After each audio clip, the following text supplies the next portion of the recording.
दोस्तों अॼु मां तव्हांखे दर्द भरियो कलाम फ़ौज़िया सुमरो जो ॿुधाए रहियो आहियां। जेको कलाम तमामु घणो मशहूरु हो, तमामु घणी मोटमाणी। फ़ौज़िया सुमरो उहा फ़नकार आहे जंहिंखे थर जी कोयल बि सॼो वेंदो आहे, जंहिंजो आवाज़ु कोयल जीअं हूंदो हो। दोस्तों अॼु बि घणनि दिलनि ते राज करे थी। दोस्तों अॻिते ही गानो तव्हांखे हली ॿुधायूं था। उमेद तव्हांखे गानो पसंदि ईंदो। अगरि पसंदि अचे त चैनल खे सब्सक्राइब कर, लाइक करणु ऐं सब्सक्राइब करणु न विसारींदा।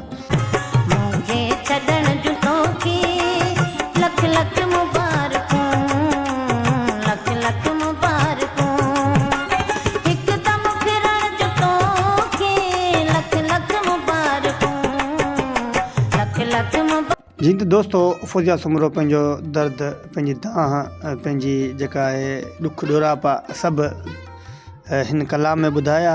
त मूंखे छॾण जूं लख लख तोखे मुबारकूं। जेको इंसानु छॾे वेंदो आहे त हुनखे मुबारक जो मतिलबु इहो हूंदो आहे त हुनखे सम्झाणी हूंदी आहे। दादा जेको छॾंदा आहिनि त उनखे इहा सम्झाणी हूंदी आहे त लख लख तव्हां मुबारक। मतिलबु हिकिड़ो माण्हू पुॼी नथो सघे, हिकिड़ो माण्हू पहुची नथो सघे त हुनखे लाज़िमी माण्हू मुबारक ॾेई सम्झाए सघे थो। दोस्तों अॻिते हली गानो ॿुधूं था। उमेद त तव्हांखे असांजो प्रोग्राम वणंदो।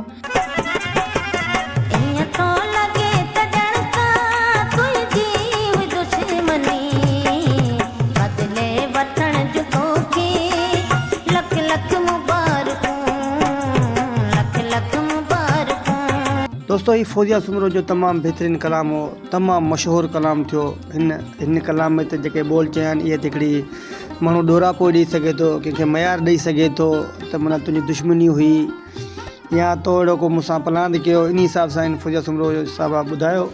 ऐं हुन पंहिंजे कलाम में दर्द भरिया गीत पिणु ॻाया, पर हुनखां वधीक उन इंसान खे सम्झाणी ॾिनी जेको अॻियां नाराज़ थी वेंदो आहे, जेको नाराज़ थी पवंदो आहे, उनखे सम्झाणी ॾिनी त तुंहिंजी कहिड़ी दुश्मनी हुई, छा हुई जो तो एतिरा असांखे ॾुख ॾिना।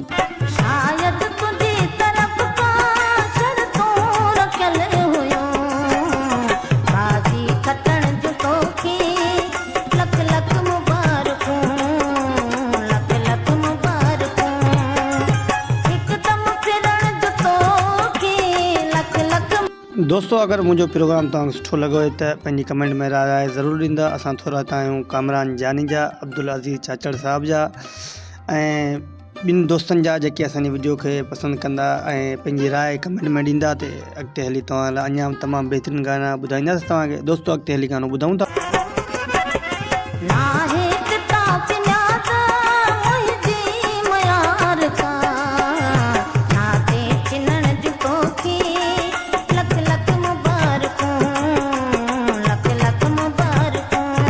दोस्तों तव्हां फ़ौज़िया सुमरो जो दर्द भरियो कलाम ॿुधो। उमेद तव्हांखे पसंदि आयो हूंदो। इंशाल्लाह अॻिते वीडियो में मिलंदासीं। अगरि कुझु दोस्तनि खे असांजी वीडियो पसंदि अचे त हुनखे लाइक कमेंट करे पंहिंजी राय ज़रूरु ॾींदा। उमेद तव्हांखे वीडियो तमामु सुठी लॻी हूंदी, छो जो हीअ असांजो इंटरव्यू जो कलाम आहे। तव्हांखे दर्द भरिया कलाम ऐं हर फ़नकार जा तव्हांखे हिन चैनल ते कलाम मिलंदा।